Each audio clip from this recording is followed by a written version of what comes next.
Kementerian Pendidikan, Kebudayaan, Riset dan Teknologi Republik Indonesia. Semua tidak berubah. Penulis Nurindra K. Ilustrator Ega Mildan R. Alim terpaku memandangi para wisatawan itu. Apalagi saat mereka bercerita tentang kehidupan di luar sana. Alim begitu terkesan.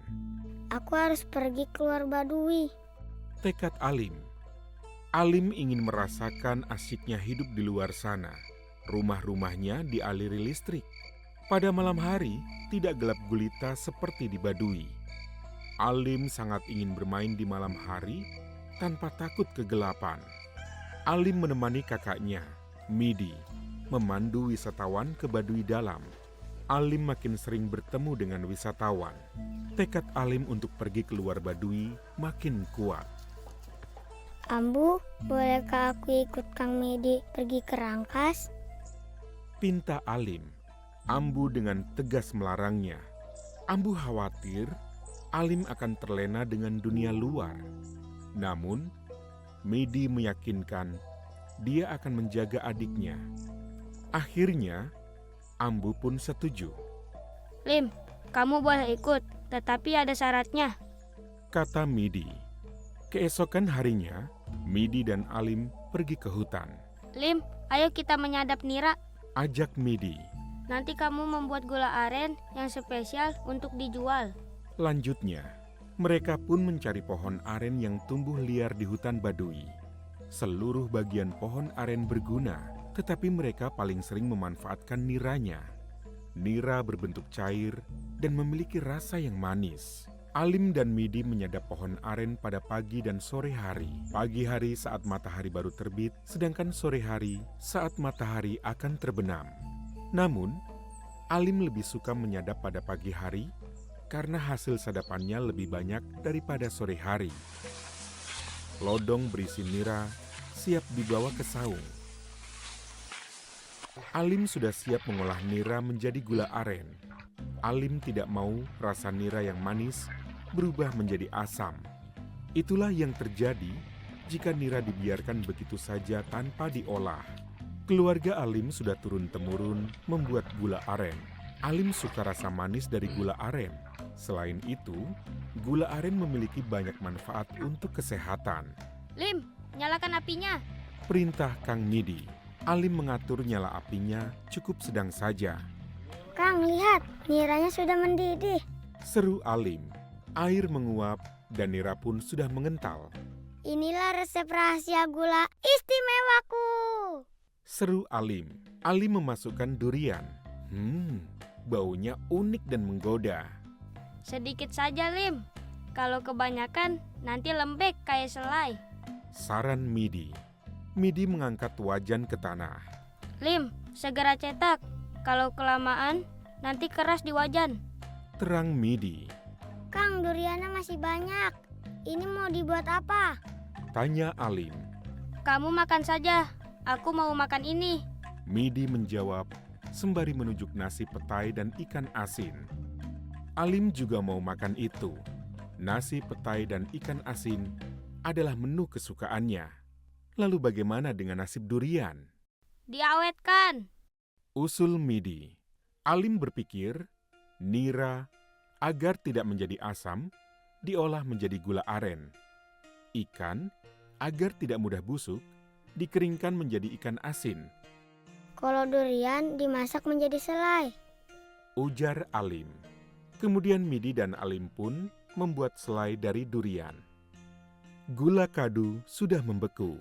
Alim sudah tidak sabar mencicipi gula kadu. Alim mencolek sedikit dari cetakan. Medi menegurnya. Alim tersenyum sambil mengulum gula kadu yang manisnya pas dan rasanya unik.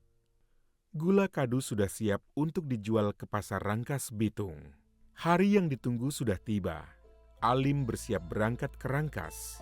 Tak lupa, Alim membawa bekal minuman gula kadu dan apem selai durian. Alim sudah tidak sabar, ingin melihat dunia luar. Medi dan Alim harus tiba di pasar Rangkas Bitung saat subuh.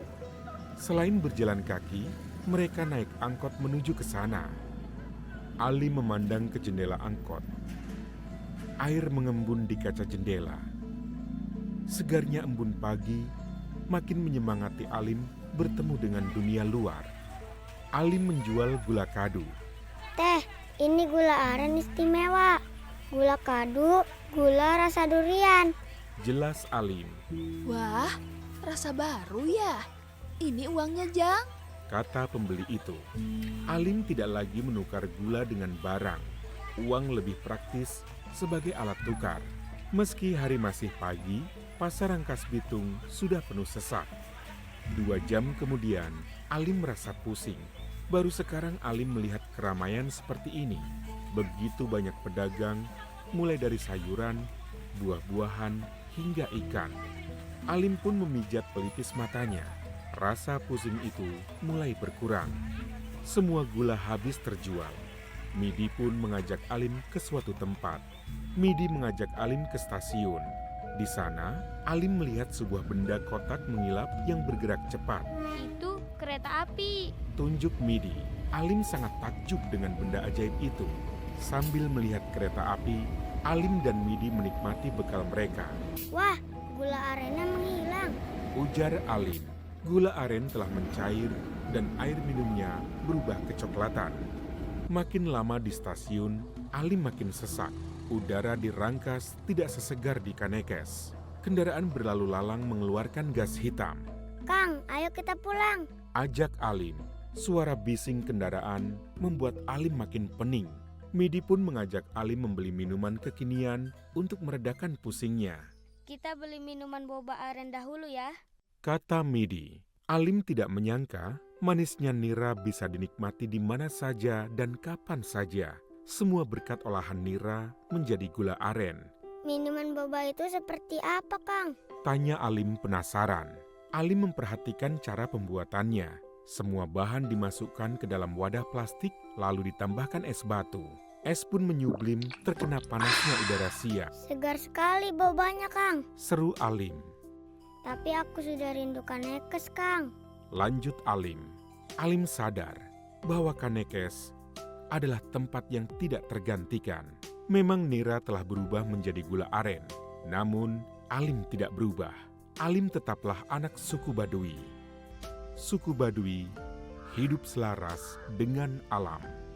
Gunung tak menang di lebur, lebak tak menang di ruksak, larangan tak menang di rempak, buyut tak menang di robah.